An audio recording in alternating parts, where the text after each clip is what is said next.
India's number 1 varicose veins hospitals అబిస్ను సంప్రదించండి. మీ నొప్పి లేని ప్రయాణాన్ని ప్రారంభించండి.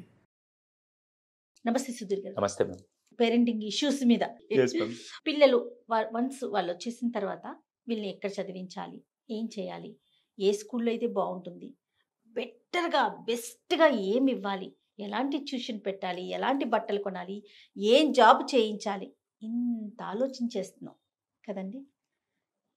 కానీ వీటితోనే సరిపోతుందా? వీళ్ళకి బెటర్ హాఫ్ని ఎంత మంచి పర్సన్ తీసుకురావాలి, పుట్టకుండే అంటే ప్రెగ్నెన్సీ ఒక అమ్మాయి కన్సీవ్ అయిన దగ్గర నుంచి కన్సీవ్ అయిన వెంటనే ఎండికి ఆలోచించేస్తున్నాం. అమ్మాయి పుడితే ఇలా చేయాలి, అబ్బాయి పుడితే ఇలా చేయాలి, ఇక్కడ సెటిల్ చేయాలి అనేసి. ఇది ఒకటి చాలంటారా? అసలు ఏం ఆలోచించాలి? మంచి పాయింట్ చెప్పారు. పుట్టే ఇంకా చెప్పాలంటే ఇంకా ఇప్పుడు ఎలా ఉందంటే కన్సీవ్ అవ్వంగానే ఒకవేళ డెలివరీ అయ్యి బాబో పాప పుట్టిందిరా, డెలివరీ ప్రెగ్నెంట్గా ఉన్నప్పుడే ఏ స్కూల్లో అడ్మిషన్ ఇస్తే బాగుంటుంది, ఏ స్కూల్లో అడ్మిషన్ అప్లికేషన్ ఫిల్ చేయాలనే స్టేజ్లో సినిమాలో కూడా చాలా వరకు ఎంత డిఫరెంట్గా చూపిస్తున్నారంటే అది నిజంగా వాళ్ళు చూపించేది కూడా వాస్తవాలే. వీటికి 1 year రాగానే ఇంకో 3 సంవత్సరాల్లో ఆ స్కూల్లో జాయిన్ చేయాలంటే ఇప్పుడు అడ్మిషన్ తీసుకోవాలనే రేంజ్లో మనం చూపిస్తాం. ఖచ్చితంగా ఇది నేను తప్పనట్లేదు, పిల్లల భవిష్యత్తు కోసమే చూస్తున్నారు, నేను కాదనట్లా. అంతే, ఈ సర్కిల్ ఇంకేం లేదు. అంటే వాడికి ఏ స్కూలు మ్యామ్, నేను ఒక చిన్న రిమోట్ ప్లేస్లో ఒక విలేజ్కి వెళ్ళాను మ్యామ్. విలేజ్కి వెళ్ళి ఆ స్కూల్లో ఆ మేనేజ్మెంట్ నన్ను ఆ స్కూల్లో పేరెంట్స్ని ఇంటరాక్ట్ అవ్వడానికి పిలిచారు. ఆ స్కూల్లో విషయం ఏంటంటే ఐఐటి ఫౌండేషన్ మీద ఇస్తారు మ్యామ్, నీట్ ఐఐటి ఫౌండేషన్ మీద ఇస్తారు. ఉదయం 7 నుంచి సాయంత్రం 7 వరకు క్లాసులు ఉంటాయి. ఎవరికి? 6వ తరగతి నుంచి 10వ తరగతి పిల్లలకి ఉదయం 7 నుంచి సాయంత్రం 7 వరకు. ఇంకా అసలు ఇంకేం ఉండదు మధ్యలో. You don't expect any sports period, you don't expect anything. Only IIT coaching మాత్రమే 6th క్లాస్ నుంచి 10th క్లాస్ వరకు, ఉదయం 7 నుంచి సాయంత్రం 7 వరకు. ఉన్నారా సుధీర్జీ? పిల్లలు ఉన్నారా? మ్యామ్ ఏం మాట్లాడుతున్నారు మ్యామ్, 2 తెలుగు రాష్ట్రాలు మొత్తం వీళ్ళే ఉన్నారు, మీరేం మాట్లాడుతున్నారు మ్యామ్? ఉదయం 7 నుంచి సాయంత్రం 7 వరకు. బ్యూటీ అంటే ఇంకో విషయం చెప్తా, నాకు బాధేసిన విషయం, బ్యూటీ అనకూడదు కానీ బాధేసిన విషయం ఏంటంటే పేరెంటింగ్ సెషన్ జరిగింది. అక్కడికి వచ్చిన వాళ్ళందరూ ఎవరు తెలుసా? నేను వెళ్ళింది ఏమి సిటీలో అర్బన్ ఏరియా కాదు, రిమోట్ ప్లేస్లకు వెళ్తే పాపం అందరూ పంచెలు కట్టుకొని లుంగీలు కట్టుకొని వచ్చిన పేరెంట్స్ అందరూ కూర్చొని ఉన్నారు. అందరూ రైతులు, కూలి పనులు చేసేవాళ్ళే. దాని ఫీజు కూడా ఏంటంటే ఒక 40,000 50,000 పాపం కట్టుకుంటూ ఉన్నారు క్యాంపస్ అంతా. పేరెంట్స్ అందరిని రాగానే ఒక క్వశ్చన్ అడిగాను, మీ పిల్లలందరినీ కోచింగ్లో వేశారు కదా, ఐఐటి కోచింగ్ ఇవన్నీ నేర్పిస్తున్నారు, నేను దానికి తప్పనట్లేదు, ఎందుకు జాయిన్ చేశారు, అసలు ఏం చేద్దాం అనుకుంటున్నారంటే, ఏమో సార్ అసలు ఐఐటి అంటే ఏంటి అని అడిగాను, ఐఐటి నీట్ అంటే ఏంటి అని అడిగాను. ఏమో సార్ మాకు తెలియదు పూర్తిగా. అయితే ఎందుకు జాయిన్ చేశారంటే ఏదో వాడు భవిష్యత్తు బాగుంటుంది సార్, జాయిన్ చేశారు అంతే. సరే ఇంటికి వచ్చాక ఏం చేస్తారంటే, ఇంటికి వచ్చాక ఏముంది సార్, వాడు 7 వచ్చేసరికి ఇంకేముంది, వాడికి కొద్దిసేపు తిని అలిసిపోయి ఇంకా మళ్ళీ ఏదో హోంవర్క్ కూడా చేసి పడుకుంటాడు. ఇంకా వాడి లైఫ్లో ఏముంది మ్యామ్, మళ్ళీ రేపు మొదలు అంతే, ఇంకేం లేదు. మై గాడ్ మ్యామ్ నేను జపాన్ కల్చర్ చెప్తాను, నేను తప్పుగా ఎవరిని మాట్లాడతాను, వేరే దేశాన్ని పొగిడి నా దేశాన్ని తిడుతున్నానని కాదు, కానీ మనం మంచి విషయాలు నేర్చుకోవాలి. జపాన్కి వెళ్తే అక్కడ చూసిన సిస్టమ్, నాకు హ్యాండ్ రైటింగ్ మల్లికార్జున్ గారు ఒక ఎక్స్పర్ట్ ఉన్నారు, ఈవెంట్ కూడా ఆయన అక్కడికి వెళ్ళి స్టడీ చేసి వచ్చి, మేము ఎప్పుడైనా నేను ఒక దేశానికి యూఎస్కి వెళ్ళి వస్తే నా విషయాలని ఆయన చెప్తాను, ఆయన వెళ్ళి వస్తే ఆయన విషయాలని నాకు చెప్తారు. లర్నింగ్ మేము అలా నేర్చుకుంటాం. ఆయన వచ్చి చెప్తుంటే జపాన్లో కొన్ని స్కూల్స్ లోపలికి వెళ్ళి ఆయన విజిట్ చేస్తున్నప్పుడు మామూలుగా మన దగ్గర టీచర్ వస్తుంటే, ఇంతకు ముందు రోజులో మనం ఏం చేస్తాం, టీచర్ వస్తుంటే పక్కకు జరిగేసి రెస్పెక్ట్ ఇచ్చేసి ఫస్ట్ వాళ్ళు వెళ్ళిన తర్వాత మనం వెళ్ళాలి. ఇప్పుడు ఏదైనా స్కూల్కి వెళ్దాం, టీచర్ వస్తుంటే మనం ఏం చేస్తామంటే పిల్లలు కూడా ఏముంది ఆయన పోతారు, మనం కూడా పోదాం. కానీ అక్కడ పిల్లలు ఏం చేస్తారు తెలుసా, అక్కడికి 3rd క్లాస్ పిల్లలు కూడా సార్ ఫస్ట్ మీరు వెళ్ళండి సార్ అని చెప్పి ఫస్ట్ దారిచ్చి వాళ్ళని పంపిస్తారు. స్కూల్లో ఉదయం అయిపోయిన తర్వాత సాయంత్రం ఇంటికి వెళ్ళేటప్పుడు వాళ్ళ ఏరియాని మొత్తం వాళ్ళే క్లీన్ చేసుకొని వెళ్తారు. నెక్స్ట్ డే ఆయనకు అవసరం ఉండదు. ఈ వాల్యూస్ అని ఎక్కడ నేర్పిస్తున్నారు అంటే స్కూల్లో నేర్పిస్తున్నారు, ఇంట్లో కూడా. మీరు జపాన్ మొత్తంలో కూడా ఎక్కడ రోడ్డు మీద ఒక న్యూస్ పేపర్ కూడా చూడరు, ఒక పేపర్ కూడా చూడరు. ఒకవేళ ఫర్ ఎగ్జాంపుల్ నేనే ఫస్ట్ టైం జపాన్ వెళ్తాను, నాకు తెలియక రోడ్డు మీద మనకి పేట్రియాటిజం ఎలా ఉండాలి, ఒక 10 మందిలో ఉన్నప్పుడు అవతల వాడికి ఎలా హెల్ప్ చేయాలి అనేది ఎక్కడ నేర్పిస్తున్నాం మేము. మిగతా విషయాలన్నిట్లో వీడిని ఇలా పెట్టి ఒకే డైరెక్షన్లో మనం నేర్పిస్తున్నాం తప్ప మిగతా అన్ని డైరెక్షన్లో ఒక షేరింగ్ అంటే ఏంటి, సమాజం పట్ల బాధ్యత ఎలా ఉండాలి, రూల్స్ ఎలా ఫాలో అవ్వాలి, ఈ సిస్టమ్ అంతా మనం ఎక్కడ నేర్పిస్తున్నాం. స్కూల్లో నేర్పించేది కూడా చాలా తక్కువ ma'am, sorry to say this. ఈ విషయాల్ని ఫస్ట్ తల్లిదండ్రులు నేర్పించాల్సింది. నేను ఇప్పటికీ ఒక తండ్రిగా నేను ఫస్ట్ ఆలోచించేదంటే నేను నార్మల్ స్కూల్లో జాయిన్ చేస్తాను, వాళ్ళ మీద ఏం రష్ పెట్టను. ఎందుకంటే స్కూల్ కావాల్సిన సిస్టమ్ వాళ్ళకి నేర్పించిన తర్వాత సాయంత్రం ఇంటికి వచ్చాక నా బాధ్యత ఏంటి, నేను ఒక షేరింగ్ అవ్వచ్చు, ఎమోషనల్ స్టెబిలిటీ అవ్వచ్చు, ఇవన్నీ పిల్లలకి నేను నేర్పకపోతే రేపటి రోజున వాడు మార్కులు చదువు అని ఒక యంత్రంలాగా ఉంటాడు తప్ప సమాజం పట్ల వాడికి బాధ్యత ఉండదు. ఈరోజు అలాంటి సమాజాన్ని మనం తయారు చేస్తున్నాం. అంటే మంచి కాస్ట్లీ స్కూల్లో వేసేస్తున్నాం, మంచి కాస్ట్లీ కాలేజీలో చదివిస్తున్నాం.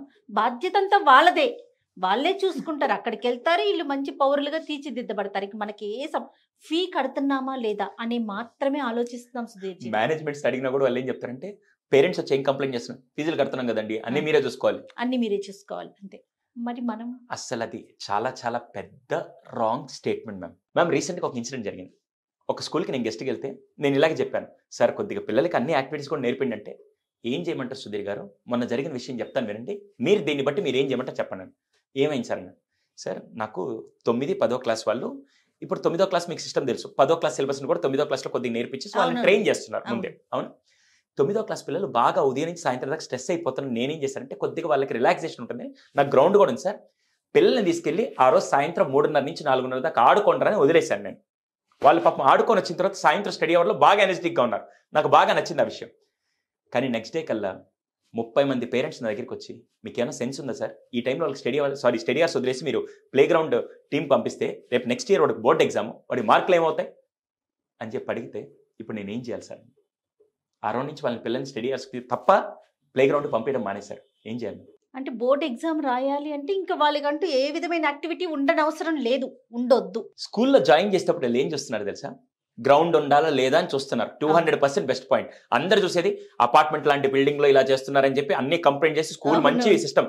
కానీ అదే స్కూల్ని మళ్ళీ మా వాడికి మార్కులు రావట్లేదు, మా వాడికి మార్కులు రావట్లేదు, మా వాడికి మార్కులు రావట్లేదు అనే విషయంలో అడుగుతున్నారు తప్ప, ఎంతమంది పేరెంట్స్ వెళ్ళి సార్ మా వాడికి షేరింగ్ మీద, ఎమోషన్స్ కంట్రోల్ మీద, లేకుంటే వాడి పర్సనాలిటీ డెవలప్ అవడానికి మీరు ఏం చేస్తున్నారు, వాడి క్యారెక్టర్ డెవలప్ అయ్యే విధంగా మీరు ఏమి యాక్టివిటీ చేస్తున్నారని ఎంతమంది పేరెంట్స్ అడుగుతున్నారంటే స్కూల్ ప్రిన్సిపల్ అడిగితే ఒక్కరు కూడా ఉంటారు. ఎవరో 100 మంది 1000 మందిలో ఒక్కరు అడుగుతారు తప్ప మిగతా వాళ్ళందరూ మా వాడికి లాస్ట్ టైం పర్సెంటేజ్ కంటే ఈ టైం పర్సెంటేజ్ తక్కువ వచ్చింది. ఇంకా వీళ్ళు తప్పక ఏం చేస్తున్నారంటే కావాలని, సారీ ఇది అందరికీ తెలిసిన వాస్తవం, స్టార్టింగ్లో 50 మార్కులు వచ్చేవాడికి ఇప్పుడు 60 మార్కులు వేసి మరి మీ వాడు గ్రోత్ ఉందని చూపిస్తుంటే తల్లిదండ్రులు సాటిస్ఫై వెళ్తున్నారు తప్ప, ఎంతమంది సార్ మేము ఈసారి గ్రీన్ రెవల్యూషన్ మీద ఇలా పెట్టాను, మీరు ఒక ప్రాజెక్ట్ చేసుకొని మీరు ఇలా తీసుకురండి, పిల్లలకి ఇంటి దగ్గర వాల్యూస్ నేర్పండి అని చెప్పినా వీళ్ళు చేయట్లేదు. ఫీజులు కడతాం, వాళ్ళు చూసుకుంటారు. మా పనల్లా వాడి ఇంటికి రాగానే టైంకి ఆ భోజనం పెట్టి వాడు పడుకునే దానికి ఒక ప్లేస్ ఇచ్చి పడుకోబెట్టడం తప్ప ఇంకంతకంటే లేదు అని మనం పెంచుతూ అంటే ఉంటే పేరెంట్స్ వైపు ఇలానే ఉంది సుధీర్ గారు, సిస్టమ్ అలాగే ఉంది. స్కూల్స్ వైపు కూడా ఇలానే ఉంది. మార్క్స్ అంటూ సరిగ్గా రాకపోతే ఆ స్కూల్లో ఉండవు, అడ్మిషన్స్ ఉండవు. కాబట్టి వాళ్ళు అలానే ట్రై చేయాల్సి వస్తున్నారు. అంతే, పేరెంట్స్ ఇదే ఆలోచన. డిమాండ్ అండ్ సప్లైలోనే ఇలా ఉండిపోయింది మ్యామ్. అంతకుముందు గవర్నమెంట్ స్కూల్స్లో ఎలా ఉండేది తెలుసా, ఈ రోజుల్లో వాడి చేత ఏం ఇచ్చకుండా ఆఖరికి టీచర్ నిలబడుకొని వాడు కుర్చీ వేయాలన్నా కూడా ఆయన తెచ్చేసుకుంటాడు, మనకెందుకులే, వాళ్ళకి మనం ఎందుకు వేయాలనుకుంటున్నారు కదండి. సో అది కాదు మ్యామ్. కొన్ని స్కూల్స్ అయితే సుధీర్ గారు, సారీ టు సజెస్, అసలు చెప్పొచ్చో చెప్పకూడదు, టీచర్ వస్తుంటే కనీసం నుంచోటం కూడా లేదండి, నుంచోని అవసరం లేదట, ఆ కల్చర్ కాదంట. అది మాత్రం నేను కంప్లీట్లీ అగెన్స్ట్ మ్యామ్. అది ఇక్కడ ఇంకో పొరపాటు కూడా ఉంది దానికి. ఇంటికి వచ్చాక అరే ఏం చెప్పాడు మీ లెక్కల మాస్టర్, ఏం చెప్పలే ఈరోజు అనే విధంగా మాట్లాడితే పిల్లాడి ముందు నేనే టీచర్ డౌన్ చేయడం కూడా, ఇవన్నీ మ్యామ్ ఇది ఒక్క పాయింట్ కాదు, ఒక ఎలిమెంట్ కాదు. మనం ఈ రోజు మాట్లాడితే ఇంకో 2-3 రోజులు కూడా ఇదే టాపిక్ మీద మాట్లాడబట్టి నేను మాట్లాడతాను. కరెక్ట్ చేయాల్సిన బిహేవియర్ ఖచ్చితంగా తల్లిదండ్రుల దగ్గర నుంచి జరగాలి ఫస్ట్. అందుకోసమే ఫస్ట్ పిల్లలకి స్కూల్కి పంపిస్తున్నారు, ఓకే, ఇంటికి వచ్చాక మీ బాధ్యతగా నరాల్లో నేర్పించాల్సిన వాల్యూ సిస్టమ్ చాలా మంది పేరెంట్స్ కి తెలియట్లేదు. ఎక్కించాలేమో పిల్లలకి నరాల్లో, ఖచ్చితంగా ఎక్కించాలి మ్యామ్. లేకపోతే ఈ రోజున్న వాడు ఏం చేస్తారంటే నన్ను కని పెంచారు, నేను కూడా మీకు అంటే ఎంత డబ్బులు కావాలి చెప్పండి ఇస్తాను అనే విషయాలు ఉన్నాయి తప్ప ఆ రిలేషన్షిప్ ఉండట్లేదు, దేశం మీద ఒక ప్రేమ ఉండట్లేదు. అన్నిటికంటే ముఖ్యం చాలా అవసరం అండి. సింగపూర్ లాంటి దేశాల్లో వాళ్ళు, ఆఖరికి జపాన్ లాంటి దేశంలో ఫస్ట్ కంట్రీ గురించి మాట్లాడతారు. మీకు ఒక ఎగ్జాంపుల్ ఇస్తాను, హీరోషిమా నాగసాకి గుర్తుందా? అవునండి. 2 అణుబాంబులు పడ్డ తర్వాత ఇప్పుడు వాళ్ళు ఏం చేస్తున్నారు తెలుసా, ఆ 2 అణుబాంబులు పడ్డ చోట 2 మ్యూజియంలు కట్టి పిల్లల్ని, స్కూల్ పిల్లల్ని ఆ మ్యూజియం దగ్గర పంపించి వాళ్ళు అక్కడ కూర్చొని వెళ్ళి ఎలా జరిగిందని పిల్లలు రాసుకొని వస్తుంటే మ్యామ్ ఆ మ్యూజియంలోకి వెళ్ళిన ప్రతి ఒక్కరూ కళ్ళలో నీళ్లు పెట్టుకొని బయటకు వస్తారు. ఎందుకంటే ఆ రోజు నరకం ఎంత అనుభవించో ఈ రోజు దేశం అభివృద్ధి అవడానికి ప్రతి ఒక్కరు కాంట్రిబ్యూట్ చేశారని చెప్పి పిల్లలకి చిన్నతనంలోనే అది ఎక్కిస్తే ఎలా ఉంటుంది మ్యామ్? అద్భుతం కదా.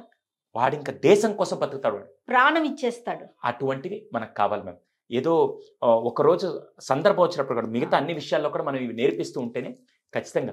అందుకే పిల్లలకి స్కూల్తో పాటు